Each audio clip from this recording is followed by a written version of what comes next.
Hey guys, it's Beginnings here. I hope you guys are having a wonderful Monday and a fantastic start to your week so far. Today's video is going to be another YBeneth video, or YBeneth, or however the hell it's pronounced. It's been a very long time since I've released one of these, and yesterday I had a fantastic YBeneth game. And by fantastic, I mean I had like 90% kill participation, and I was an unstoppable tank. I definitely inted once or twice in this game, but that's just kind of because I was messing around and having fun. I believe this was another solo queue game. Wow, lots of solo queue recently. Beg, you're so good at video games. Thanks guys, I appreciate it. Anyways, to start off the game, we do start on the same side of the jungle as our jungler, but you can probably see that our Talanis, who is our dragon laner, is AFK. And that is very unfortunate, to say the least. So I go ahead and scout off the jungle. I see that Brunhilde dropped a little trap, and also the blue buff was resetting. So there's like a really good chance that their Murad definitely started his red buff. With that being known and everyone else on the map showing, I really don't need to make my way back towards the red buff. We see Brunhilde pushed out the first wave, and I should definitely be rotating down just about now. And I won't be able to catch this wave, but I can potentially get the next one. I go back to the blue just to see where Murad's progress is, and we do see that he is on that camp right about now. His clear is on par with Lindis's. Darcy wants to invade, but that's a very bad idea, considering our ADC is currently top lane. Wow, it was like a magic trick. At first they were AFK, now they're top. But that is not the right place for them to be, and it also puts us at a disadvantage if we want to invade, because they can have up to 4 people there and we can only have 3.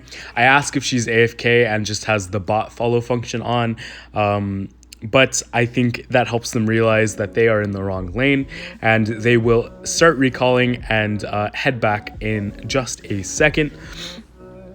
I know Murad is ending his clear bot lane, but it's been a little bit. It's almost 2 minutes now. I dash up and I see that Murad's in the bush, and it was kind of weird. I kite it out so I can wait for my clap, and then I hit him with my first ability so I can just dash out. Minimal damage taken. Great job by me. That was a weird camp by Murad. There was no small camp up, there was no seagull up. He was just camping in the bush. Pretty weird thing for a Murad to do, especially for so long. He was probably there for a solid like 30 seconds. The enemy team does take out the dragon, but it's not a big deal, guys. I've mentioned this 100 million times, and I will mention it 100 million times more. Dragon is not the end of the world. Murad jumps down and gets some nice little bit of damage on me, but he does get tagged by the Darcy ultimate, and he will be taken down by Darcy. Easy first blood, absolutely debated, easy clap, all me. Okay, maybe it wasn't all me. I pinged the Murad's red because I know that's the buff he started, but I think he actually had the red when he died, so his blue buff is actually up. It was a good call by Darcy. He does go to invade, but he is by himself, so that will put him in a pretty risky situation. The entire team collapses. Brunhilde doesn't know that she can cancel her ult. I get a pretty nice little clap, and then I cast my ultimate, but unfortunately the Murad does a little bit too much damage for me this early on, so I will be taken out. Lindis is getting some nice damage onto the Brunhilde. That kills the Talanis, but Lindis does not finish her off. She will survive. Murad gets very low too, but he has all 4 stacks, and Lindis is forced to back off. That was a pretty crazy fight, especially for being 3.5 minutes into the game. Wow. Okay. The Yenna had a really nice kill onto our Lindis. She played that very well. Pretty crazy rotation on her part. Irie is pushing in her wave now, but probably something she definitely should have been doing before. I see that my Darcy's in a little bit of trouble here, so I'm just going to go ahead and make my way over. I stand on top of Darcy ult and cast mine. The Murad gets stunned up, and Talanis will finish him off. That is good for us. We could potentially invade his jungle, I think, but my team doesn't really want to go for it. We know that his red buff is up because he didn't have it when he died. He only had his blue. But it's okay. Lindis wants to go back to her jungle to farm up. She is a late game hyper carry. That's kind of how it's played. Irie casts her ult to dodge the Diao-Chan freeze. That was pretty spicy, and we will be taking her out in just a second. There we go. We can potentially push down this top tower, but Yenna is very, very, very, very, very, very good at tower defense, guys. If she has level 4 and she has a decent amount of HP, it's not really going to be worth to try to push the tower. I want to push into this Maraud's jungle because it is a Maraud, and when you take his small camps, you hurt his gank ability, but it's not looking like it's going to happen. We see that the Maraud is stacking on the small camp, and I ping my team to retreat. The Lindis gets a nice little bit of poke damage from the Maraud, but she is adamant. She wants to take this tower. Unfortunately, it does not happen now. We will collapse onto this Brunhilde, who gets absolutely destroyed by the Darcy and Lindis. I think she actually popped. I think I heard an audible popping noise.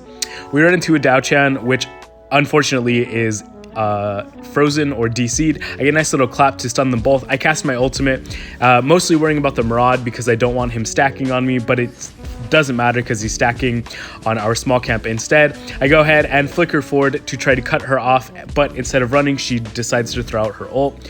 I'm not sure if she was lagging or DC'd or if it was a bot, but that was definitely an interesting call to be made. So with that nice little freebie under our belt, we are going to make our way back up towards the top side of the map. I know that Lindis's blue is up, so she's probably going to be wanting to go get that pretty soon. I want to push this tower, but we're not really in a good enough position because we're being collapsed on. Brunhilde casts her ult, and again, doesn't realize she can cancel it. I want to help out my Lindis here, so I'm collapsing back onto this Yenna. I'm slowing her as much as I can. She gets cut off by the Talanis. We finish her off with the Irie ult. I get a nice little smash, I guess, and it allows me to charge forward, and I get a 2-man stun, and we finish off both the Lumber and the Brunhilde, I believe. That was pretty great. Actually, yeah, I think it was Brunhilde. Yeah, that was great. The Diao-Chan kills herself, and we will be pushing down mid here. Another free tower for us. The Darcy decided to go bot, and that really sucks because that means that we are forced to back up, especially when 2 people then show up. I'm just going to be stacking off of this Yenna and dashing away when I can. You know, a nice little kiting. I head back to this bush so I can proc my passive, and that actually allows me to heal. I pinged to my team that my ult is ready. Lindis did a really nice job of taking away that small camp from Maraud. Definitely something that's overlooked when people play against Maraud. People just don't like clearing small camps, but it's definitely a necessity, guys. I definitely saw the Lumber rather walk into that bush. The Maraud is stacking onto me. I get caught by a Diao-Chan freeze and a Lumber ult and another Diao-Chan freeze, but I'm just too tanky at this point. I cast my ultimate. I'm healing off this Lumber. The Diao-Chan falls. I try to dash up to help the Talanis, but somehow I get stuck on that wall, even though it's like 3 inches wide and my dash is a lot longer than that.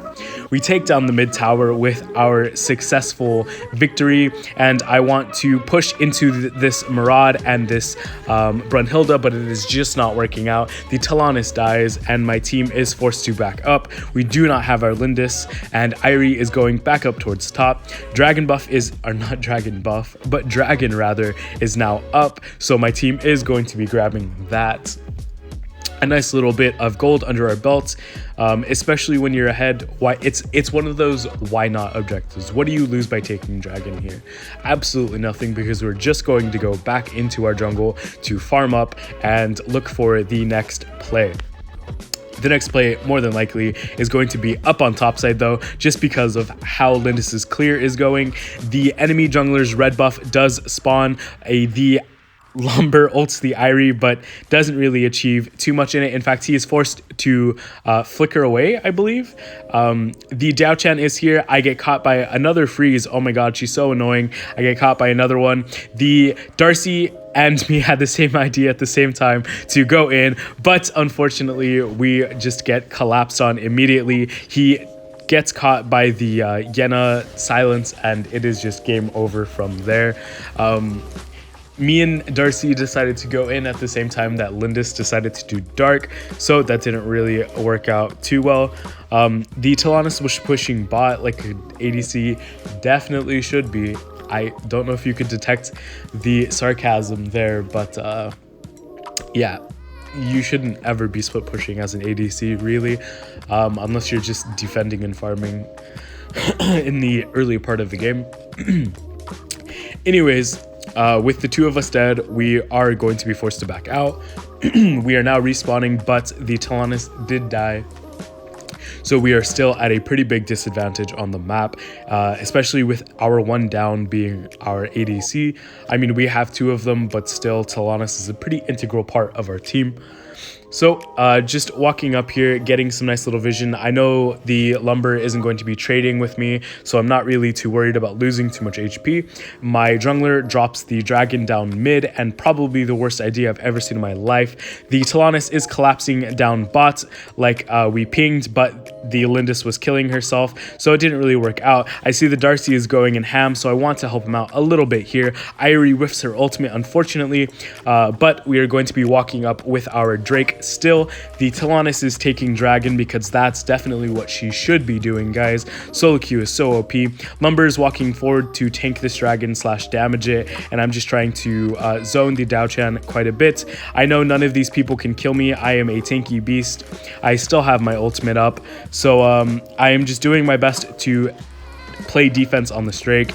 Brunhilde still had her ultimate up, but she didn't actually hit the Drake at all with it, so we can keep pushing. The Lumber dashes forward, and I know he has no flicker, so he is dead. That is a great pick for us. The enemy team did dash on, or engage onto our Darcy. Get a nice little slow onto the Brunhilde, but she casted Ghost, or rather Sprint, so I won't be able to catch her. Her Sprint expires, and I land another stun, and I cast my ultimate to get another pick onto her. A nice little shutdown for us. I clap the Maraud to make sure he is CC'd long enough that he will not be able to go back. I pop the Dao-Chan shield, and I'm tanking for a tower because our cannon minion is very, very low. I get hit by a freeze, and I think I'm out scot-free, but Dao-Chan manages to hit me with her long-ass range, which I thought I was out of. It's fine though, because we did secure our first high ground, and I've definitely talked about how the first high ground is always the crack in the armor, guys. As soon as you get the first high ground, getting the other high grounds are infinitely easier. Generally, taking a side high ground is better just because you constantly have pressure in that one lane rather than having pressure down mid, which is really easy to rotate to and to rotate from, I guess, more importantly. My team is on the Darkslayer side of the map. It's not quite respawned yet, but they are setting up for it, which is smart. It looks like we have mid pushed out. I would like for us to push out top. Irie gets a pick onto the Brunhilde, but she gets picked herself. I'm coming into this, I get a nice little clap, but the Yenna dies before anything really happens. I break the Dao-Chan shield, and I will be hitting her again, so I can push forward. I clap the Dao-Chan and the Lumber together, and I cast my ultimate. I am getting both the Dao-Chan and Maraud. The Maraud is stunned up as soon as he gets thrown back into the Darcy circle, and that is a clean ace for us. All 5 for absolutely nothing, and the game will be ending in just a second, guys. As soon as we push down these waves, we have our top and mid waves, and we will end. I hope you guys enjoyed watching this game as much as I did playing it and making it. Please be sure to drop a like and subscribe if you enjoy this type of content, guys, and I will see you next time. See ya.